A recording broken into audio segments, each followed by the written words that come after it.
নমস্কার বন্ধুরা, আশা করি তোমরা সবাই খুব ভালো আছো। আমিও খুব ভালো আছি। সম্পাস লাইফস্টাইলের আরও একটা নতুন ভিডিওতে তোমাদের সবাইকে স্বাগত। আর আজ হলো বুধবার। আজকে ভিডিওটা একেবারে ভোরবেলা থেকে শুরু করলাম।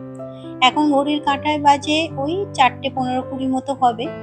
সকালে ঘুম থেকে উঠেই কিন্তু প্রথমেই রান্নাঘরে চলে এসেছি। তোমাদের গত কয়েকদিন ধরেই ভিডিওতে বলছিলাম যে তোমাদের দাদাভাই এখন ভোরবেলায় বেরিয়ে যাচ্ছে, ওই 5টা নাগাদ ও বেরিয়ে যায়।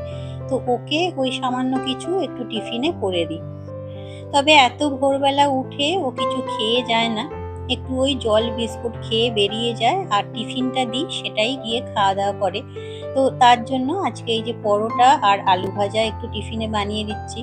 যদিও আটাটা আগের দিন রাত্রেবেলায় মেখে রাখি, কারণ সকালবেলা উঠে আটা মেখে এইসব টিফিন করতে গেলে আমাকে তাহলে 3টের সময় ঘুম থেকে উঠতে হবে, আর সেটা কোনো মতেই সম্ভব নয়। এখন ওই 4টে নাগাদ প্রত্যেক দিনই উঠে পড়ছি এবং মোটামুটি একটা রুটিনের মধ্যে এসে গেছে। উঠতে খুব একটা অসুবিধাও হচ্ছে না। আসলে কি বলতো, মানুষ হলো অভ্যাসের দাস, এই কথাটা আমি বরাবর মানি। সে তুমি খারাপ কিছু কাজই অভ্যাসে তৈরি করো বা ভালো কিছু, সব কিছুই দেখবে দীর্ঘদিন যদি এক নাগাড়ে করতে থাকো সেটা কিন্তু আস্তে আস্তে তোমার একটা অভ্যাসে, একটা নেশায় পরিণত হয়ে যায়। এই যে প্রত্যেক দিন এত ভোরবেলা ঘুম থেকে উঠি, প্রথম যখন মনে হয়েছিল উঠতে হবে তখন একেবারেই অসম্ভব মনে হচ্ছিল কোনো মতেই সম্ভব নয় এত ভোরবেলা ঘুম থেকে ওঠা। কিন্তু গত কয়েকদিন ধরে উঠে উঠে দেখি এখন কিন্তু ঠিক 4টের আগেই ঘুমটা ভেঙে যায়। যদিও ফোনে অ্যালার্মটা দিয়েই রাখি, যদি বাই চান্স কোনোদিন না ঘুম ভাঙে তখন আবার বেচারির খাওয়া হবে না, তো তাই অ্যালার্মটা দিয়েই শুই। তবে রোজই দেখি ঘুমটা কিন্তু একটু আগেই ভেঙে যায়। তবে এটাও ঠিক কথা, তখন ঘুম থেকে না উঠে যদি একটু শুয়ে থাকি হয়তো আবার ঘুমিয়ে পড়বো, কিন্তু উঠেই চলে আসি যেহেতু কাজ থাকে। আমার দাদা ভাইয়ের টিফিনটা প্যাক করে রেখে দিলাম, ও আপাতত এখন রেডি হচ্ছে। তো ততক্ষণ ভাবলাম একটু কাজ এগিয়ে রাখি। ভাতের হাঁড়িতে চালটা বের করে রাখলাম, আর আজকে না একটু সোয়াবিন আলুর তরকারি করব, তো সোয়াবিনটাও ভাবলাম একেবারে সিদ্ধ করেই রাখি, কারণ এত সকালবেলা দুপুরের রান্না কোনোদিনই আমি বসাই না। রান্নাটা একটু পরের দিকেই বসাই, যেহেতু একদম সকালে খাওয়ার তাড়াটা কারণ নেই। তবে কিছুটা কাজ এগিয়ে রাখলে পরে যখন রান্না শুরু করব তখন কিন্তু একটু সুবিধা হবে। আর এই যে বাইরে এসে একেবারে তালাটাও খুলে দিলাম, আর এখন দেখো ভোর 5টা মোটামুটি হয়ে গেছে। তো আলো হালকা হালকা ফুটেছে, তো ভাবলাম গাছগুলোতেও একেবারে ভালো করে জল দিয়ে দিই। তোমাদের দাদাভাই বেরিয়ে গেলে তারপরে আমি ওয়ার্কআউটটা করা শুরু করি, তাই ভাবলাম বসে না থেকে কাজ কিছুটা এগিয়ে রাখি। আর এই যে ওয়ার্কআউট কিন্তু করা হয়ে গেছে, প্রচন্ড পরিমাণে ঘেমেছি আজকে, জানি না কেন আজকে প্রচন্ড গরম লাগছে। বাইরে একটু আকাশটা দেখলাম মেঘলাও হয়ে আছে, হয়তো বৃষ্টি হবে, জানি না, তবে ঘাম কিন্তু প্রচুর হচ্ছে। তো এখন আপাতত একটু রেস্ট নিই, তারপরে এসে রান্না বসাবো, কারণ প্রচন্ড পরিমাণে গরম লাগছে। এক নাগাড়ে যখন কাজ করতে থাকি তখন কিন্তু কাজগুলো দেখি খুব অনায়াসেই হয়ে যায়, কিন্তু কাজ করতে করতে একটুখানি কোনো সময় রেস্ট নিলেই আর যেন শরীর মনে হয় চলতেই চায় না, মনে হয় এইভাবে বসেই থাকি। তোমাদের কার কার সঙ্গে এরকম হয় একটু জানিও তো, নাকি আমি বড্ড বেশি অলস বুঝতে পারি না। একটুখানি উপরে গিয়েছিলাম আধ ঘন্টা একটু রেস্ট নেব বলে, প্রচন্ড পরিমাণে গরম লাগছিল, আর উপরের ঘরে যেহেতু এসি চলছিল সারা রাত, ঘরটা একটু ঠান্ডা ছিল, তাই ভাবলাম একটু গিয়ে বসি। কিন্তু কি বলতো, কিছুক্ষণ পরেই দেখি মনে হচ্ছে আস্তে আস্তে এবার শুয়ে পড়ি, আর মনে হচ্ছে না নিচে এসে কাজ করি। ভাবলাম এ ভাবগতিক তো ভালো নয়, তাই দেখে নিচে চলে এলাম। রান্না বান্না ওদিকে কিছুটা বসিয়ে দিয়েছি, আর এদিকে সোফাটাও গুছিয়ে রেখে দিলাম। সোয়াবিনটা ওই যে তোমাদের দেখিয়েছিলাম না, সকালেই সিদ্ধ করে রেখেছি। আর প্রেসার কুকারে একটু ডাল সিদ্ধ করতে বসিয়েছিলাম, মুগ ডাল, তবে এটা ওই সন্ধ্যাবেলার জন্য। আর এখানে না রাত্রেবেলা আমি কয়েকটা জিনিস ভিজিয়ে রাখি, মেথি, জিরে, তারপরে ধনে আর জোয়ান সব মিশিয়ে ভিজিয়ে রেখেছিলাম। এই জলটা আপাতত একটু ফুটিয়ে নেব, ভালো করে ফুটিয়ে নেওয়ার পরে জলটা খাবো, তবে সঙ্গে সঙ্গে খেতে পারবো না, একটু ঠান্ডা হলে। তারপরে ততক্ষণে ভাবলাম রান্নাটাও এদিকে বসিয়ে দিই। আজকে ওই যে বললাম সয়াবিন আলুর তরকারি করব, আর সয়াবিন আলুর তরকারি তো আমি একেবারে নিরামিষভাবেই করি, তোমাদের এর আগেও বহুবার বলেছি। তাই কড়ার মধ্যে একটু তেল দিয়ে ওই গোটা জিরে, তেজপাতা, শুকনো লঙ্কা আর গোটা গরম মশলা একটু ফোড়ন দিয়ে দিলাম। যে কোনো নিরামিষ রান্নাতেই দেখবে গরম মশলা ফোড়ন বা গরম মশলা গুঁড়ো দিলে কিন্তু খেতে বেশ ভালো লাগে।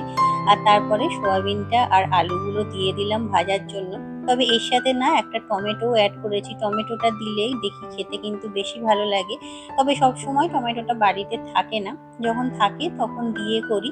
আর বাটনা বলতে এর মধ্যে আদা, জিরে, কাঁচা লঙ্কা বেটে দিয়েছি, তারপরে হলুদ দিয়েছি, একটু কাঁচা গন্ধটা যাওয়া পর্যন্ত ভেজে নিয়ে তারপরে এই যে জল দিয়ে আর স্বাদ মতো নুন দিয়ে এটা কিছুক্ষণ বসিয়ে রাখবো। আর আলুটা সিদ্ধ হয়ে গেলে তার মধ্যে একটু গরম মশলা গুঁড়ো আর একটু ঘি দিয়ে নামিয়ে নেব। আর এদিকে কিন্তু মাছগুলোও ভাজতে দিয়ে দিয়েছি। আজকে ঝিঙে আলু দিয়ে মাছের ঝোল বানাবো। তবে মাছটা ভাজতে না অনেকটা তেল দেওয়া হয়ে গেছে, আর এতটা তেল দিয়ে ঝোলটা করব না। তাই একটু তেল ঢেলে রেখে তারপরে এর মধ্যে তরকারিটা বসাবো। ওই তেলটা দিয়ে আর একটা রান্না হয়ে যাবে। তেলটা রান্নায় যত কম খাওয়া যায় ততই ভালো, কি বলো বন্ধুরা? তো এখানে এই যে দেখতে পাচ্ছ ঝিঙে আর আলু ভাজতে দিয়ে দিয়েছি, এখানেও ওই গোটা জিরে আর তেজপাতা ফোড়ন দিয়েছি। আর বাটনা এর মধ্যেও ওই আদা জিরে বাটা দিয়ে দেব, তারপরে মাছগুলো দিয়ে দেব। আর মাছের ঝোলটা এইভাবে পাতলা করে খেতে কিন্তু বেশ ভালো লাগে। আর জানোই তো গরমকালে কিন্তু ঝিঙে পেঁপে এগুলো খাওয়া বেশ উপকারী। ঝিঙের মধ্যে প্রচুর জল থাকে, তাই একটু জলটা কম করিয়ে দিয়েছি। ঝিঙেটা সিদ্ধ হওয়ার পর আবার অনেকটা জল বেরিয়ে যাবে। তো মাছগুলো দিয়ে একটু ঢাকা চাপা দিয়ে রেখে দেব। আলু মোটামুটি ভাজার সঙ্গে সঙ্গে অনেকটাই সিদ্ধ হয়ে গেছে। আর এদিকে দেখো আমার সয়াবিন আলুর তরকারিও কিন্তু রেডি হয়ে গেছে। এরপরে করলা আলুটা ভেজে নিলেই রান্না আমার আজকের মতো মোটামুটি কমপ্লিট হয়ে যাবে। আর আমার আগে তারকেশ্বরে পুজো দিতে যাওয়ার ভিডিওতে তোমরা সবাই অনেক সুন্দর সুন্দর কমেন্ট করেছো। তোমরা সবাই আমার বাবিকে অনেক আশীর্বাদ করেছো। তার জন্য তোমাদের সবাইকে অনেক অনেক ধন্যবাদ।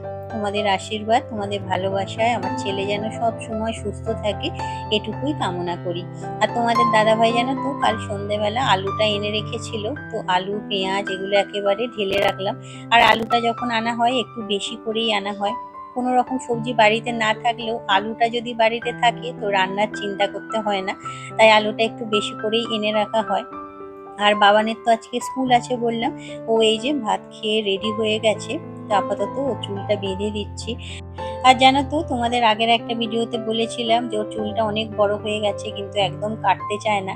তো বাড়িতেই না ওটা আমি জোর করে একটু কেটে দিয়েছি। একটু কান্নাকাটিও করছিল যেহেতু চুলটা কাটা হয়ে গেছে। তো ওকে বোঝালাম যখন চুলের নিচে ভালোভাবে যত্ন নিতে শিখবি তখন চুল রাখবি, কোনো অসুবিধা নেই। কিন্তু এখন কি বলতো চুলটা এই যে ভিজে থাকে সেই অবস্থাতেই বিনুনি করে চলে যায়, তো তাতে না প্রচুর দেখি চুল ওঠা আরম্ভ হয়েছে। আর এই বয়স থেকে চুল ওঠাটা তো ভালো নয়। আমাদের বাড়িতে এমনিতেই কিন্তু মাথার চুলের একটু সমস্যা আছে, তোমরা অনেকেই জানো। আমার মাথাতেও কিন্তু চুল খুব একটা নেই, ওর বাবার মাথাতেও তাই। আর এদের যদি এই বয়স থেকে চুল ওঠা আরম্ভ হয় তাহলে হয়তো আমাদের বয়স পর্যন্ত গিয়ে মাথায় আর কিছুই থাকবে না। তো তাই একটু জোর করেই চুলটা কেটে দিয়েছি। আর এদিকে কয়েকটা জিনিস একটু ফাঁকা হয়ে গিয়েছিল, সেগুলো ঢেলে রাখলাম। আসলে এই আগের মাসে কিছুটা পরিমাণ ছিল ছাতু, মুগ ডাল, পোস্ত এগুলো, তো তার মধ্যে আর নতুন জিনিসটা এনে আর ঢালিনি। তো একেবারে কন্টেনারগুলো পুরোটা ফাঁকা হয়ে যাওয়ার পরে নতুন করে এগুলো রিফিল করে রেখে দিচ্ছি। কারণ রান্নার সময় আবার এইগুলো ঢেলে রান্না করতে গেলে একটু অসুবিধা হয়। এমনিতে মাসকাবারি বাজারটা গোছানো হয়ে গেছে, কিন্তু কয়েকটা জিনিস যেহেতু আগের মাসে কিছুটা ছিল তাই সেগুলো আর নতুন জিনিসের সঙ্গে মেশাইনি। আর এখন আমি নিয়ে বসে পড়েছি একটা কাঁঠাল। তোমাদের আগে দেখিয়েছিলাম ভাই যেদিন এসেছিল দুটো বড় বড় কাঁঠাল এনেছিল। তো এত গরমে না কাঁঠালগুলো কিন্তু দু একদিনের মধ্যেই ভালো পেকে গেছে। এর আগে একটা কাঁঠাল ভেঙে খাওয়া হয়ে গেছে, আর আজকে আর একটা ভাঙছি। অনেকেই হয়তো কাঁঠালটা দেখে একটু নাক সিটকাবে, কারণ কাঁঠালের গন্ধ অনেকেরই দেখেছি সহ্য হয় না, কাঁঠাল ফলটাকেও অনেকেই ভালোবাসে না। তবে সত্যি কথা বলতে কি, আমি এবং আমাদের বাড়ির সবাই কিন্তু কাঁঠাল খেতে খুব ভালোবাসে। আর আমাদের গাছের এই কাঁঠালটা না ভীষণ মিষ্টি, জানো তো, মানে যে একবার না খেয়েছে তাকে বলে বোঝানো সম্ভব নয়। তবে আমার বাপের বাড়িতে দাদা বৌদি ওরা কেউ খুব একটা খায় না, আর যেহেতু আমরা খেতে একটু ভালোবাসি তাই আমাদের বাড়িতেই প্রত্যেক বছর অনেকগুলো করে কাঁঠাল পাঠিয়ে দেয়। এবারে তো সেরকম বেশি আসেনি।